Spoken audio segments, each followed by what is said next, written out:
বাবাজি আমার সোনা মানিকেরা, আমার নবীর আদর্শের কথা কি বলবো রে বাবা। একদিন আমার নূর নবী, আমার দয়ার নবী গো, একদিন ফাঁকা ময়দানে বাবা নামাজ আদায় করছে।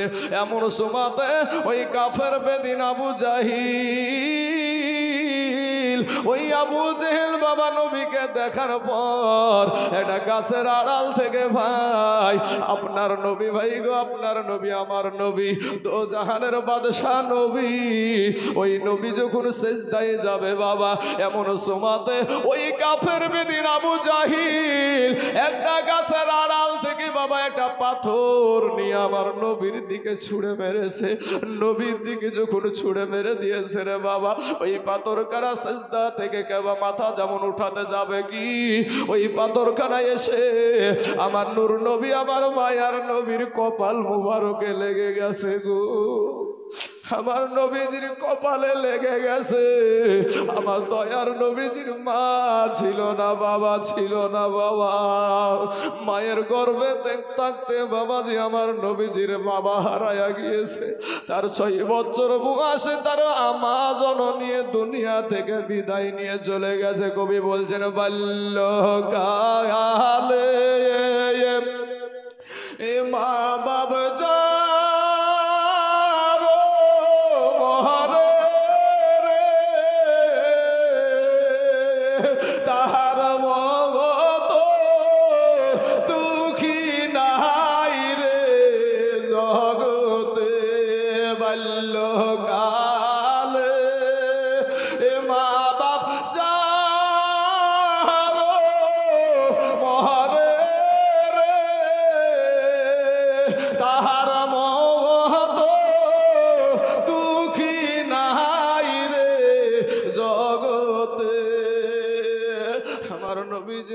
ছিল না বাবা, মা ছিল না।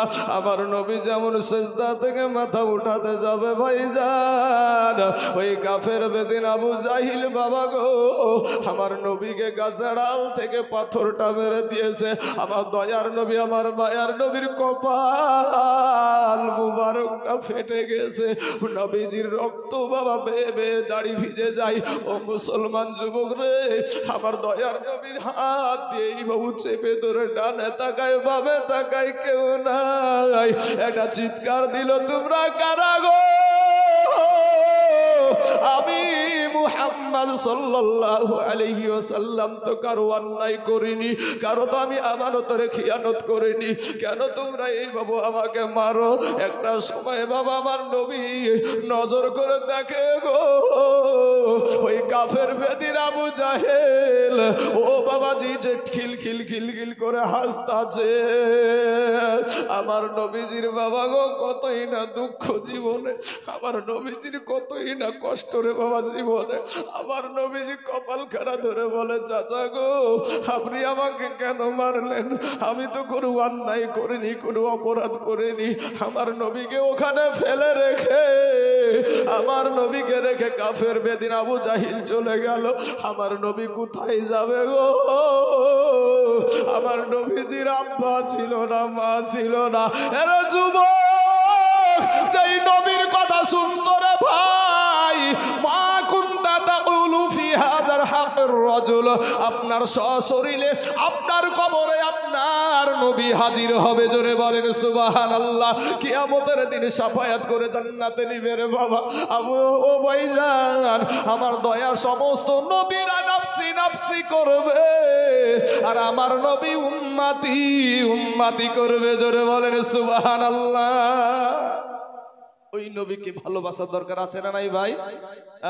মুসলমান, আমার নবী, আমার নূর নবী, দয়ার নবী কোথায় যাবে বাবা গো?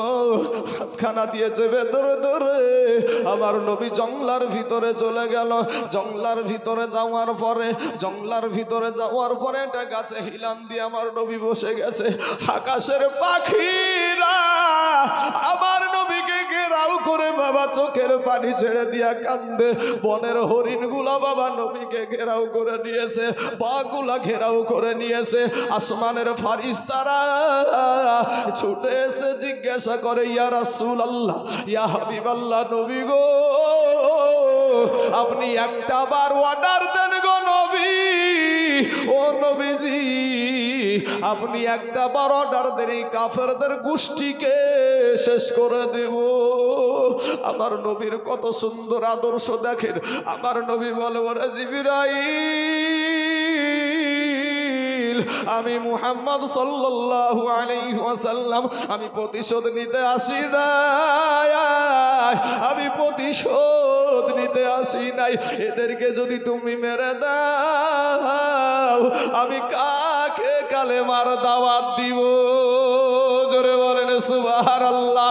এ যুবক ভাইয়েরা আমার মা খালা গো এমন সময়তে আমার নবীকে ডাক দিয়ে বলে ইয়া রাসূলুল্লাহ ইয়া হাবিবাল্লাহ নবী গো আপনি নবীর কারণে এই কাফেরেরা পানি পায়, আপনি নবীর কারণে এই বেদিনেরা রৌদ্রের আলা পায়, এই আপনি নবীর কারণে এরা রাত পায়, আপনি নবীর কারণে এরা দিন পায়, এরপরেও আপনাকে চিনে না।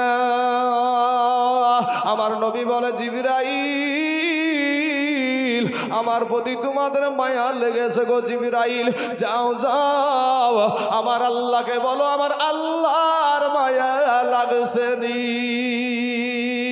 আমার আল্লাহর মায়া লেগেছে নাকি। এমন সময়তে ইন্দিমিন টাইমে এ বাবাজি জিবরাইল জিজ্ঞাসা করে আল্লাহ গো তোমার বন্ধুকে এইভাবে কষ্ট দেয়, তোমার বন্ধুর শরীর দিয়ে রক্ত বের হয়, ওগো আল্লাহ তোমার হাবিব জিজ্ঞাসা করেছে তোমার কি মায়া লাগেনি? আমার আল্লাহ বলে জিবরাইল রে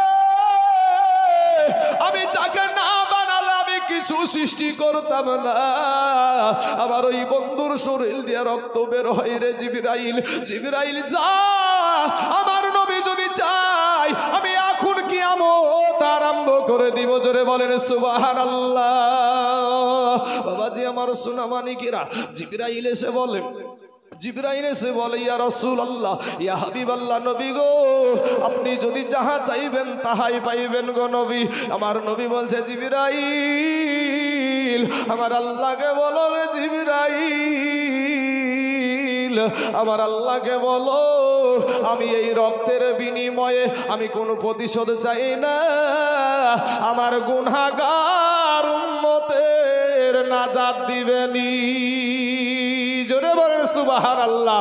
আইরে দেখি এমন ভরে না গো নবী দেখি এমন ভরে না যে থায় আমার শাহে মদিনা বাজান যে থায় আমার শাহে মদিনা ভাইরা ইয়া বাবিলিরা থাকে রওয়া যায় কবুতর তার ঠুট লাগিয়া গম্বুজ চুমা খায়। জোরে বলেন একবার সুবহানাল্লাহ। ভাইরা ইয়া বাবিলিরা থাকে রওয়া যায় কবুতর তার ঠুট লাগিয়া গম্বুজ চুমা খায়।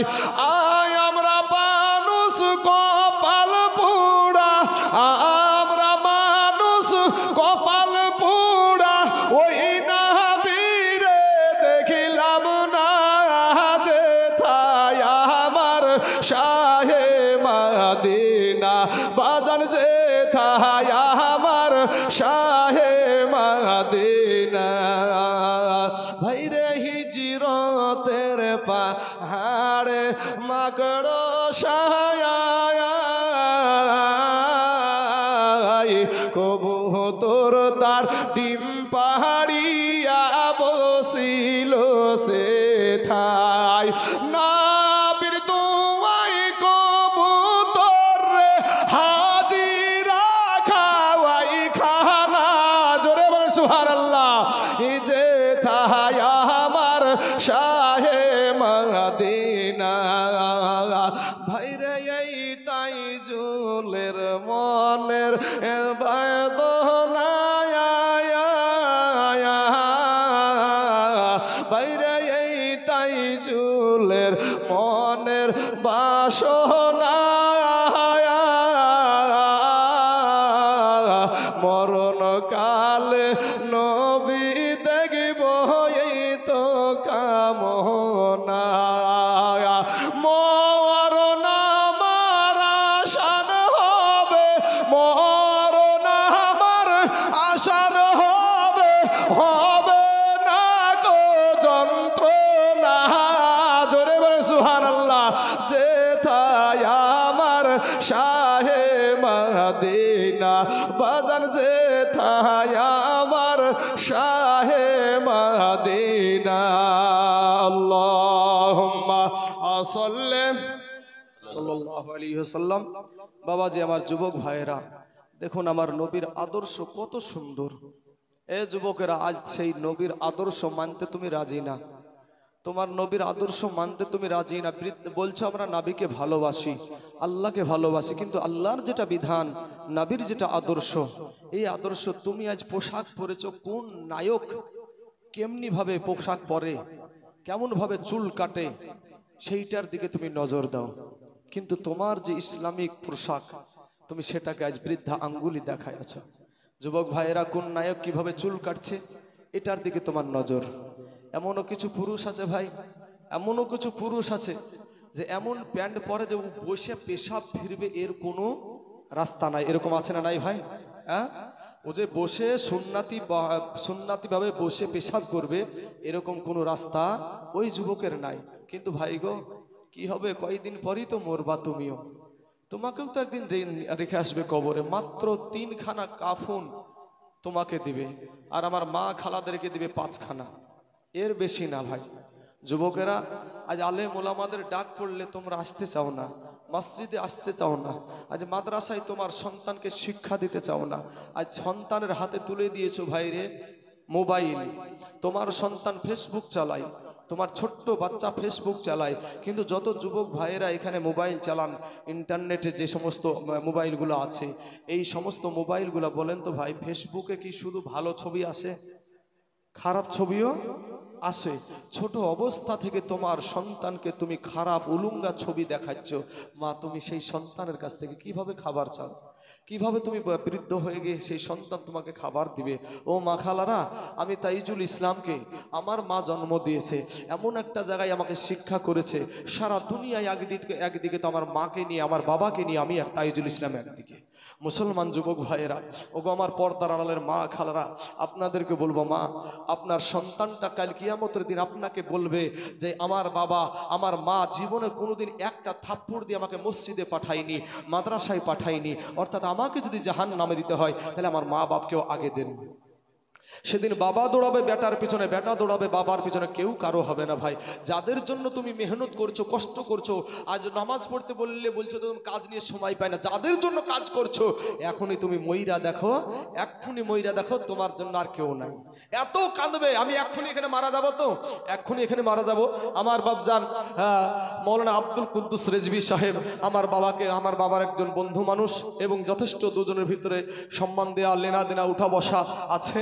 সঙ্গে সঙ্গে আমার মাকে যখন ফোন দিবে যে বোন রে, তোমার বেটা তাইজুল ইসলাম বুড়াগুলির জমিনে এসে, বুড়াগুলির জমিনে স্টেজে বক্তব্য দিতে দিতে মারা গেছে, সঙ্গে সঙ্গে আমার জনম দুঃখিনী মা, পেটে ধারণী মা, যেই মা আমাকে 2 বছর দুগ্ধ খাওয়াল ছিল, সেই মা মোবাইলটা টান দিয়ে ফেলে দিয়ে বলবে, বেটা রে, রাত 12টায় 1টা 2টো 3টার সময় কে এসে আর মা বলে ডাকবে।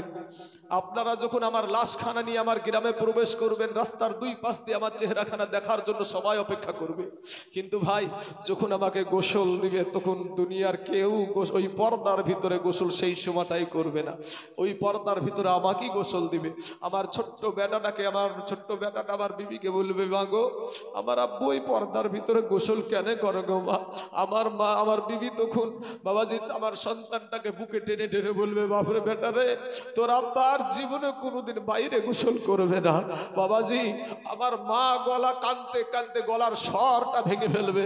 আমার বাবাকে কেউ বুঝাতে পারবে না, আমার মাকে কেউ বুঝাতে পারবে না, আমার ভাইকে কেউ বুঝাতে পারবে না, আমার বিবিকে কেউ বুঝাতে পারবে না, আমার সন্তানকে কেউ বুঝাতে পারবে না, কিন্তু কবরে যখন রাখবে তখন আমাকেই রাখবে, আমাকেই রাখবে। আমার মা এত কাঁদছিল তবু আমার কবরে যাবে না। না, আমার বাবা এত কাঁদছিল তবু আমার কবরে যাবে না। তাই ভাইজান 3 খানা কাফন নিয়ে আপনাকে কবরে চলে যেতে হবে। আমার যুবক ভাই তোমরা ফিরে এসো ভাই, দুনিয়ার লোভে পড়ে থাকিও না ভাই।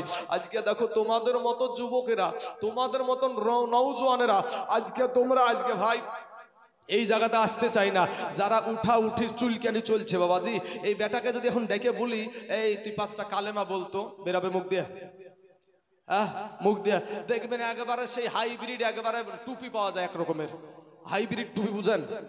ওই আপনার বিয়ে করতে গেলে যেগুলো পরে ওই হাইব্রিড টুপি পরে ট্যাং ট্যাং ট্যাং ট্যাং ট্যাং ট্যাং করতে করতে বিয়ে করতে চলে যাবে। যতক্ষণ বাবাজি মৌলভী সাহেব ওর মুখে কলমা না বুলাবে, ওর মুখ দিয়ে বার হবে না, ওর মুখে যখন ঠাটা পড়ে যায় আর দেশে এসে দোকানে বসে খুব মাস্তানি, হ্যাঁ, তখন বাবাজি ওর মুখ দিয়ে আর কথা বের হয় না। তো ভাই যুবক আমার ভাই জানেরা ফিরে এসো ভাই, তওবা করে আল্লাহর কাছে ক্ষমা চাও, আমার আল্লাহর কাছে ক্ষমা চাও, আমার আল্লাহ তোমার জীবনের গুনাহকে আল্লাহ মাফ করে দিবে। জোরে বলেন সুবহানাল্লাহ। বাবাজি আমার ভাই জানেরা, আমার যুবক ভাইয়েরা, তো আপনার মতো নওজোয়ান যুবকেরা এই দ্বীন ইসলামকে প্রতিষ্ঠিত করেছে কেমন করে ভাই? আমার দয়ার নবী পাশে তারা দাঁড়িয়ে আমার নবীকে সহযোগিতার হাত বাড়িয়ে দিয়েছেন। তাই মদিনার সাহাবীদের নাম দিয়েছে আনসার সাহাবী। আনসার সাহাবী বলতে কি সাহায্যকারী। আমাদের সমাজে দেখবেন কিছু মানুষ আছে বাবাজি গাউস শব্দটাকে নিয়ে খুব টানা হাঁচড়া করে, কিরকম যে গাউস মানে তো সাহায্যকারী। তো আমরা তো জানি যে আল্লাহ হলেন সাহায্যকারী। তো এই সুন্নিরা বড় পীর আব্দুল কাদের জিলানীকে গাউস পাক বলেন, অতএব গাউস তো হলো সাহায্যকারী। তো এখানে ওরা শিরিক করছে, আল্লাহ যেহেতু সাহায্যকারী তো আল্লাহকে সাহায্যকারী না বলে একজন মানুষকে বলছে। আপনাকে ভুল বুঝিয়ে দিল ভাই রে।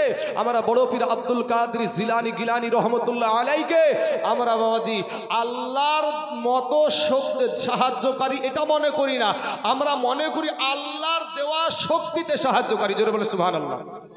ভাইজান যদি তাই হয় তাহলে আমার নবীজি মদিনার সাহাবীদের নাম দিয়েছিল আনসার সাহাবী।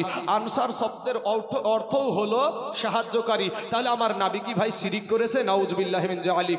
অতএব বোঝা যায় আল্লাহর দেওয়া শক্তিতে সাহায্যকারী। তো বাবাজি আমার নবীজি একদিন বাবাজি মুতার প্রান্তরে যুদ্ধ হবে, মুতার প্রান্তরে যুদ্ধ হবে।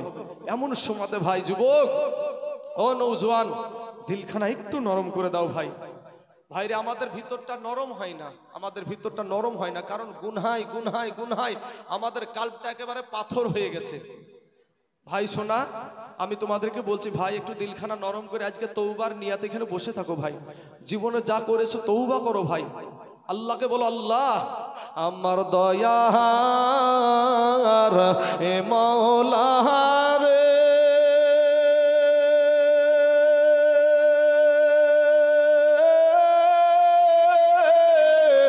আমার মায়ার মাহবুব রে, এ কোথায় গেলে পাইব তোমার ঠিকানা, কোথায় গেলে পাইব তোমার ঠিকানা, তোমাকে পাইবার আশে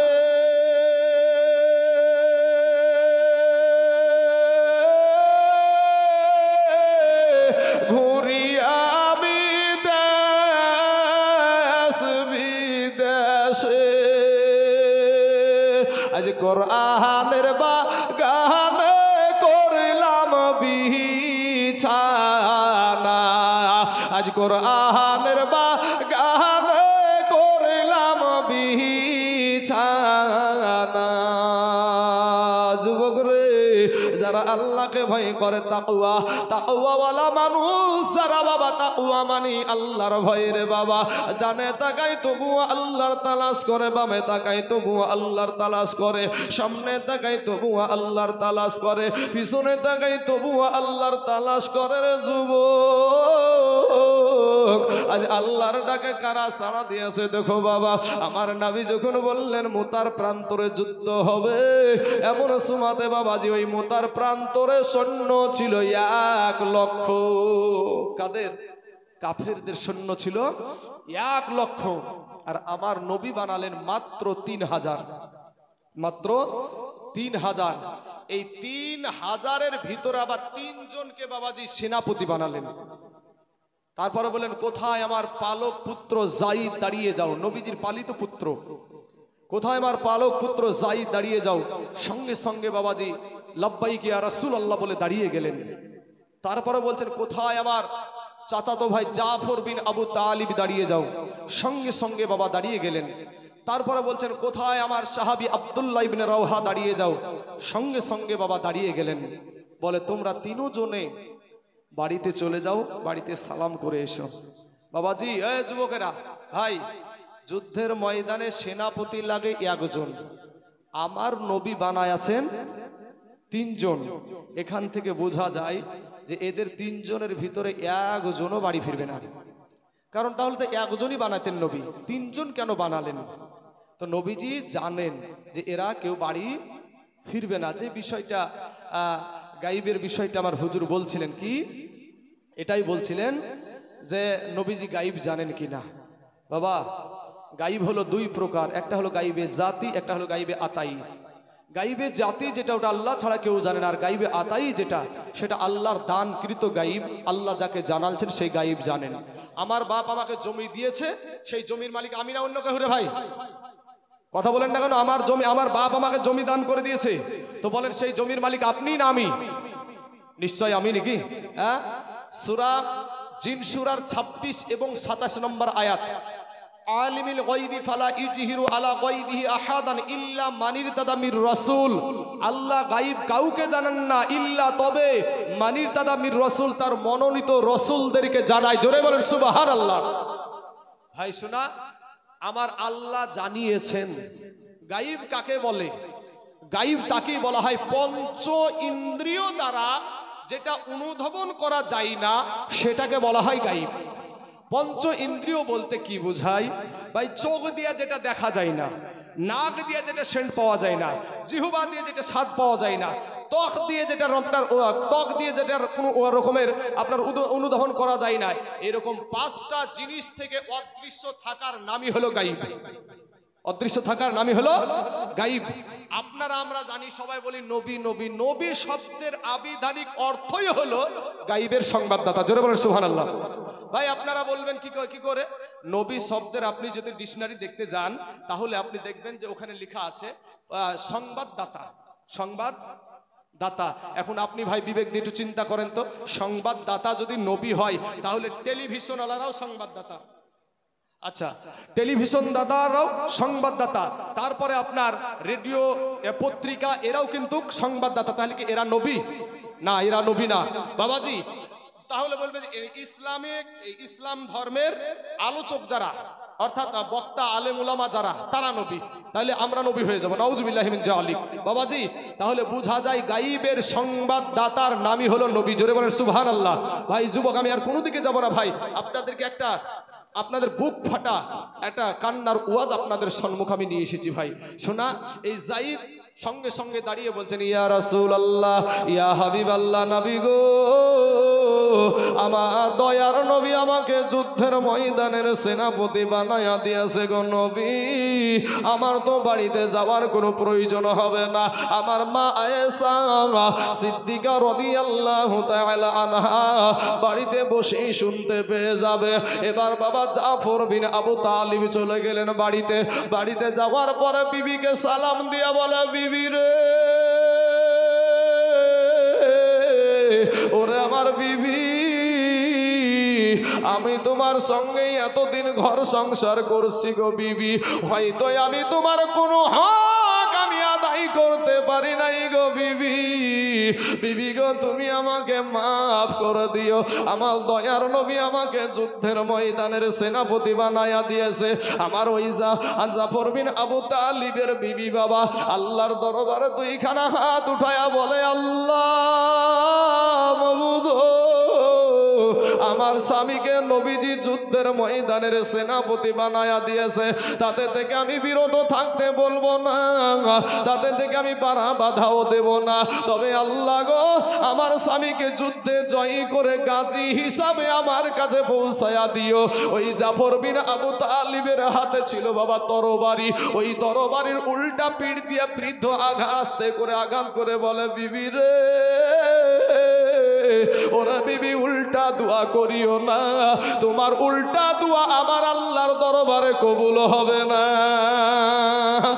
যুবকেরা, ওই জাফর বিন আবু তালিব বলছেন, ও গো বিবি, তুমি উল্টা দোয়া করিও না, যুদ্ধের ময়দানে সেনাপতি লাগাই একজন, আমার নবী বানায় আছেন 3 জন, বিবির আমার আগেও একজন আছে, পরেও একজন আছে, নির্ঘাত আমি ওই মুতার প্রান্তরে শহীদ হইয়া যাব রে বিবি, বিবিরে তুমি উল্টা দোয়া করিও না।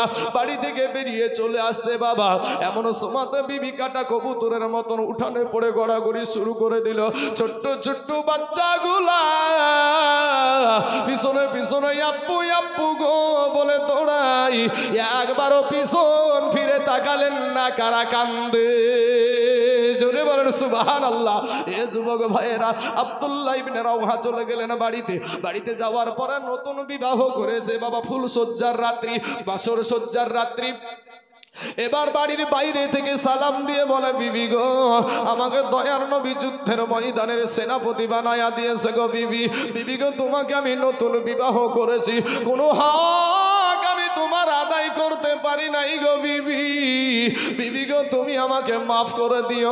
বিবি একটা ডাক দিয়ে বলে, স্বামী গো, আল্লাহর নবী আপনাকে যুদ্ধের ময়দানের সেনাপতি বানায়া দিয়েছে, আমি তাতে থেকে বিরত থাকতে বলবো না, আমি বাধাও দিব না গো স্বামী, একটা বার আপনি ঘরের ভিতরে আসেন। এবার স্বামী বলে, বিবি রে, খোদার কসম কিরা বলি রে বিবি, আমি ঘরের ভিতরে যাব না, আমি যদি ঘরের ভিতরে যাই তোমাকে দেখলে আমার মনে প্রেম জাগবে, ভালোবাসা জাগবে। বিবি একটা ডাক দিয়ে বলে, স্বামী গো, খোদার কসম কিরা বলি গো স্বামী, আপনি যদি ঘরের ভিতরে আসেন আপনাকে কোনো প্রেম নিবেদন করব না, কোনো ভালোবাসা নিবেদন করব না, আমি একটা নজর শুধু আপনাকে দেখে রাখতে চাই, নতুন বিবাহ হয়েছে ভালো করে দেখতে পাই নাই, আমি কিয়ামতের মাঠে জানো আপনাকে স্বামী রূপে চিনে নিতে পারি। জোরে বলেন সুবহানাল্লাহ। স্বামীটাকে দিয়া বলে, বিবি রে, তুমি যদি ধৈর্য ধারণ করে দুনিয়া করতে পারো, কিয়ামতের মাঠে নয় আমার আল্লাহ জান্নাতের ভিতরে তোমাকে আমাকে স্বামী স্ত্রী হিসাবে পরিচয় করায়া দিবে। যুবক ভাই, দিলখানা নরম করবা, মোতার প্রান্তরে যুদ্ধ শুরু, এমত অবস্থায় জাইদকে আপনার ঘেরাও করে ফেললো, জাইদকে বাবা ঘেরাও করে ফেললো। ও যুবক ভাই, তোমার মতন তারাও ছিল নওজোয়ান যুবক, ওই যুবক জাইদ আপনার কলা গাছ জোড়া করতে করতে একটা সময় জাইদ আপনার শহীদ হয়ে গেল।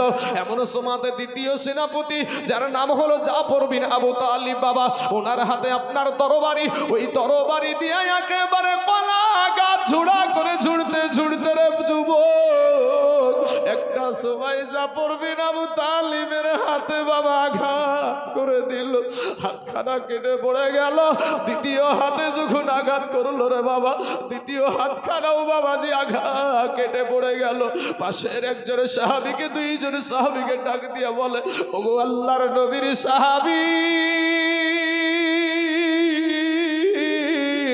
দয়ার নবীকে বলি, ওগো আমি জাফরের 2 হাত কাটা, 2 পা কাটা, এরপরও ইসলামের পতাকা মাটিতে পড়তে দিই না।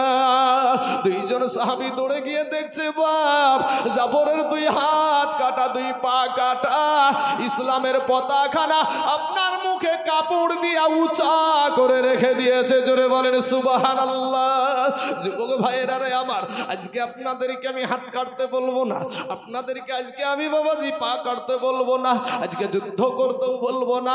আপনাদের দেশের সম্মান, আপনাদের দেশের ইজ্জত রে বাবা, এই মিসবাহুল উলুম মাদ্রাসা, হাফিজিয়া মাদ্রাসা, এ যুবক ভাই সারা দুনিয়া চাইছে মাদ্রাসা ভেঙে দাও, মসজিদ ভেঙে দাও। কত মসজিদকে বুলডোজার চালিয়ে বাবাজি মসজিদ ভেঙে দিল, কিন্তু যতদিন কালেমা পড়া মুসলমানেরা আছে গো, ততদিন পর্যন্ত কাফেরের বংশরা আমাদের মসজিদ ভেঙে শেষ করতে পারবে না। মুসলমান ঠিক রাখো ঈমান, এ ধর্মের বাতি জানো নিভায়ো না। ভাই মুসলমান ঠিক রাখো ঈমান, এ ধর্মের বাতি জানো নিভায়ো না। কবি বলছেন এ তিন কাপড়ের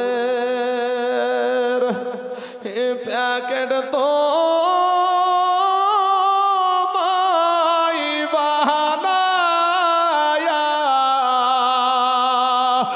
রাইখা দিবে কবরেতে সোয়া, রাইখা দিবে কবরেতে সোয়া। কত বাহা আদুরি